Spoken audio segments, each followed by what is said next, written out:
అయితే మనం మాట్లాడుకుంటే పాత 6వ యాక్ట్ ఏమో ధరణి. ఇప్పుడు కొత్తగా అమల్లోకి తీసుకురాబోతున్నటువంటి యాక్ట్ ఏమో ఆ, 6 భూభారతి. అయితే భూభారతి. భూభారతి. వీటి రెండింటి మధ్య తేడా ఏంటంటారు? అంటే తేడాలు ఏంటంటారు? ఎవరో చిల్లి కాదు తూట అన్నాడట. చిల్లి అన్న తూట అన్న ఒకటే. నేనేమంటానంటే భూభారతి అనే పేరు మీద నేను పనిచేసిన వాడిని. ఇప్పుడు శాంతికుమార్ గారు ఉన్నారు కదమ్మా, మన ఎవరు సిఎస్, చీఫ్ సెక్రటరీ, తెలంగాణ రాష్ట్ర ప్రధాన కార్యదర్శి ఎవరుతున్నారో, ఐఏఎస్ ఆఫీసర్, ఆమెతో కలిసి పనిచేసిన వాడిని నేను స్వచ్ఛంద సంస్థ నుంచి. ఏంటంటే అప్పుడు ఉమ్మడి ఆంధ్రప్రదేశ్ లోనే కాంగ్రెస్ ప్రభుత్వం ఉన్నప్పుడు కేంద్ర ప్రభుత్వం ఒక చట్టం చేసింది, భూభారతి అని చట్టం చేసింది. దాని ఇంగ్లీష్ లో ఇంటిగ్రేటెడ్ రూరల్ ల్యాండ్ రెవెన్యూ అని ఆ పెద్ద పేరు పెద్దది ఉంటుంది. దానిలో నిజామాబాద్ పైలట్ ప్రాజెక్ట్ తీసుకున్నాం.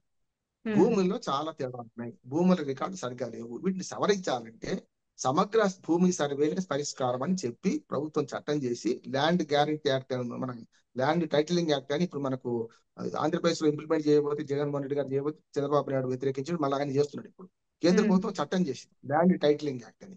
అంటే ప్రతి భూమిని సర్వే చేసి కొలతలు వేసి ఎంత భూమి ఉన్నది, తక్కువ ఉందా ఎక్కువ ఉందా చూసి మళ్ళీ కొత్తగా పట్టేదారుల పేర్లు ఎక్కించేది, అది అసలైన సంస్కారం. అది ఓకే. అసలైన ఒక సంస్కరణ.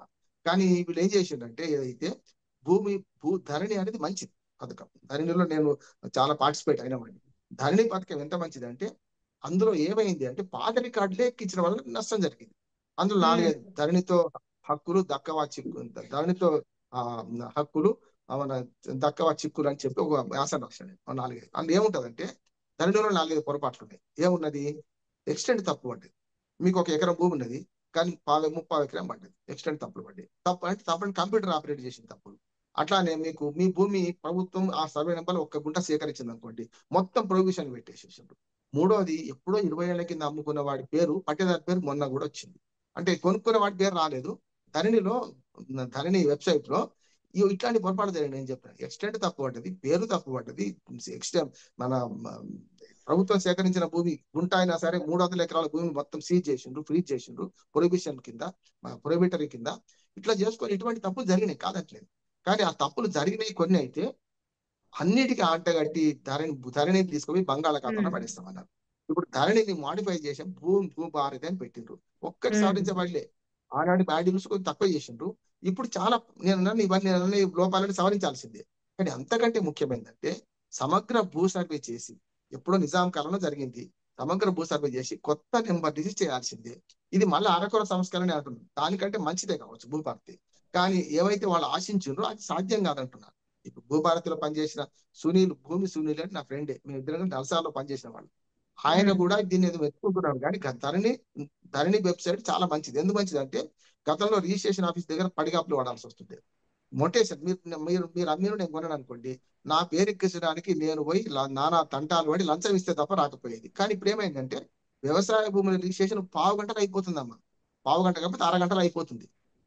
మీరు అమ్మీరు నేను కొన్నా, అరగంటలో నాకు ఆల్రెడీ మీ పేరు మీద తీసేసి నా పేరు మీద, అంటే బ్యాంకులో మనము ఏటీఎం కార్డు పెట్టి డబ్బులు తీసుకున్నాక మనకు బ్యాలెన్స్ షీట్ వస్తుందా, అట్లా ఉమ్, అయిపోతుంది. మీకు 5 ఎకరాలు ఉంది, మీరు ఎకరం అమ్మేసిండ్రు, నాకు 3 ఎకరాలు ఉంది, నేను ఎకరం కొనుక్కున్నా, నాకు ఎకరం యాడ్ అవుతుంది, మీకు ఎకరం డిలీట్ అవుతుంది. సేమ్ మనకు బ్యాంక్ బ్యాలెన్స్ లాగా. అదే అదే. అటువంటి వ్యవస్థ బదనాం చేసిండు. అందులో నేను చెప్పిన 3 లోపాలు ఉన్నాయి, కాదట్లేదు. ఇప్పుడు ఉమ్, రైతు భరోసా, రైతు బంధులో ఎన్ని పొరపాట్లు చెప్పిన, ఇందులో పొరపాట్లు ఉన్నాయి. వీటి సవరించుకుంటామా? ఇంట్లో ఎలకలు ఉన్నాయని ఇల్లు దగ్గర పెట్టుకుంటామా? అందుకని ఇప్పుడు వీళ్ళే చేసే భూభారత్ చట్టం మెరుగైందా కాదా అని ఎప్పుడు తెలుస్తుంది? 4 రోజులైతే తెలుస్తుంది. 2020లో ధరణి చట్టం వచ్చిన తర్వాత నేను చెప్పిన లోపాలన్నిటి గురించి ఒక్కొక్కటి వివరంగా రాసినాం. వాటి పరిష్కరించుకోబోయే బంధు ఇప్పుడు మొత్తం తీసేసి పేరు మార్చిందమ్మా, పాత సీసాలు మన కొత్త సీసాలు పాత సాలకు వస్తున్నారు. ఇది ఇట్లా ఉమ్. కాదు. ఖచ్చితంగా భూమిని మొత్తం రీసర్వే చేసి సమగ్రమైన రికార్డు తయారు చేసి అప్పుడు ఒక వెబ్సైట్ లో పెడితే అప్పుడు కరెక్ట్ ఉంటుంది. దీనిలో కొన్ని కొన్ని చిన్న కొన్ని పొరపాట్లు, ఏది ప్రైవేట్ వానికి అప్పచెప్పారు కరెక్టే, అప్పుడు రిజిస్ట్రేషన్ అని, దొంగ రిజిస్ట్రేషన్ అని, 100 ఎకరాల భూములు గత ప్రభుత్వాలు ఇది జరిగింది, కాదంటే అవినీతి జరిగింది.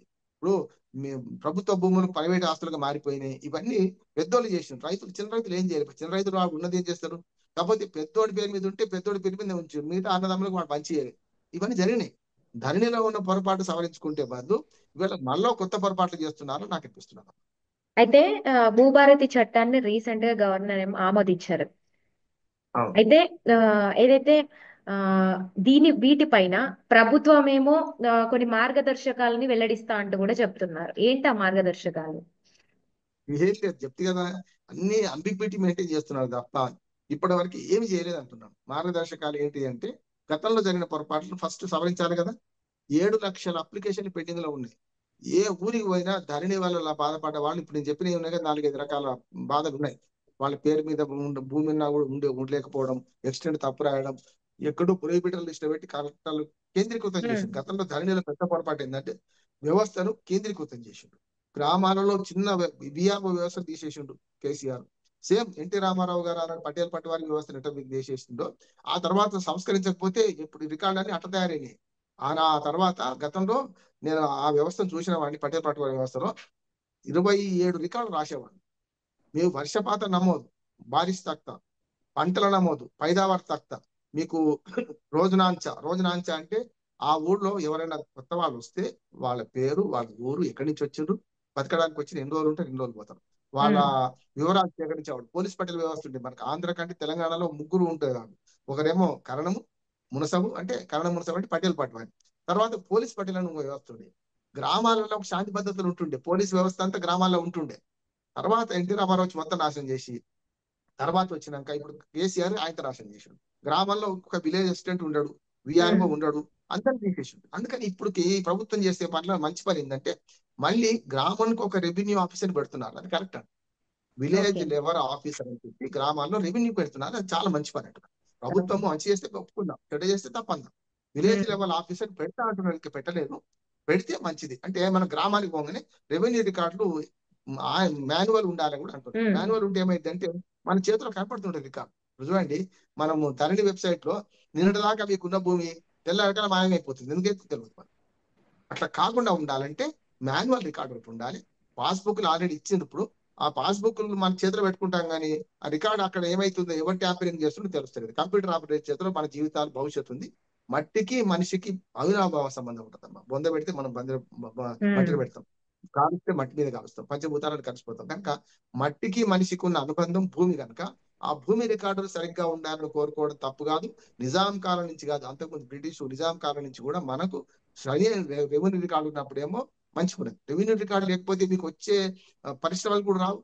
ఇప్పుడు ఎవడైనా భూమి కొనుక్కుంటాడు కానీ పంచాయతీ కొనుక్కోడు కదా. ఆ ఊళ్ళో భూమి కొనుక్కుంటే వివాదం అంటే ఎవడు రాడు కదా.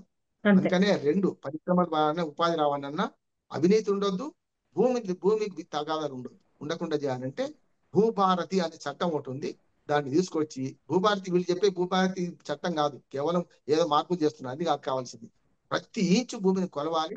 కోఆర్డినేటర్స్ అంటే అక్షాంశాలు, రేఖాంశాల మీద. ఇప్పుడు ఒక్క మాట చెప్తాను, దీనికి ఒక చిన్న ఉదాహరణ. మన ఇంటికి మనం క్యాబ్ బుక్ చేసుకుంటున్నాం. మన ఇంటి ముందు వచ్చి ఆగుతుందా లేదా, ఎట్టొస్తుంది? అంటే అక్షాంశాలు, రేఖాంశాలలో మీ ఇంటి వాకిల్లో ఎక్కడ కలుస్తుందో అక్కడికి కోఆర్డినేట్స్ ఫిక్స్ అవుతున్నాయి. ఎక్కడో ఒక కారు మన దగ్గరకు వచ్చేస్తున్నాడు. ఇక్కడ కూడా నా భూమి దగ్గర పోవాలంటే నేను ఫిక్స్ చేసుకుంటే, ఏది మనకు లొకేషన్ ఫిక్స్ చేసుకుంటే పోయేటట్టు ఉండాలి. ఎప్పుడు వస్తుంది? వీళ్ళు సర్వే చేస్తే వస్తుంది. ఇది ఏం చేస్తే లేదు, అరకొర సంస్కారం లేదు. కేవలం వాడు వద్దన్నాడు కనుక వాందొద్దు మాకు ముద్దు అంటున్నారు. వాందొద్దు ముద్దు కాదు, మా అందరికి ముద్దు పరిస్థితి చేస్తారా చేయాలని అడుగుతున్నాను.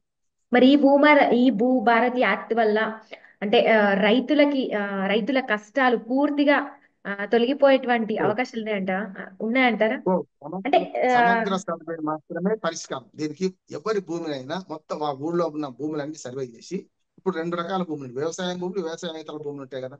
మరి వ్యవసాయేతర భూములు ఏంటి? గతంలో చిన్న ఊరు ఉన్నప్పుడు ఊరు ఒక 10 ఎకరాల్లో ఉందనుకో, ఉదాహరణ దాన్ని గ్రామ కంఠం అంటాం. దాని తర్వాత ఉన్న భూమి కట్టుకున్నారు. ఇప్పుడు అవి సర్వే నెంబర్లో ఉన్నాయి. ఉదాహరణ కేసీఆర్ గారు ఒక ఫామ్ లో కట్టుకున్నాడు. ఆయన భూమి వ్యవసాయ భూమి, అందులో సర్వే నెంబర్లో కట్టుకున్నాడు. ఇప్పుడు ఆయన ఊరన్నా లేకుంటే వ్యవసాయ భూమి అన్నా కష్టంగా.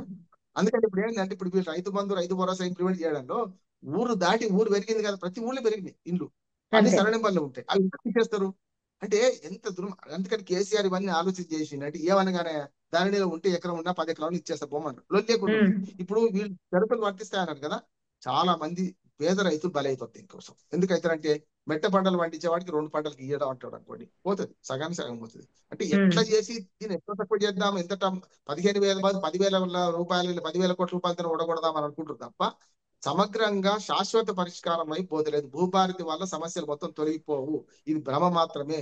వాళ్ళు వద్దన్నారు, మేము ముద్దు అంటున్నాం. కానీ రేపు సమగ్రంగా భూమి సర్వే చేసి ప్రతి ఇంచు కొలిసి ఎక్కడికి ఎక్కడ హద్దులు బంధులు చేసి మొత్తం కొత్త రికార్డు సృష్టిస్తే అప్పుడు సాధ్యమైంది. ఇది కావాలంటున్నా.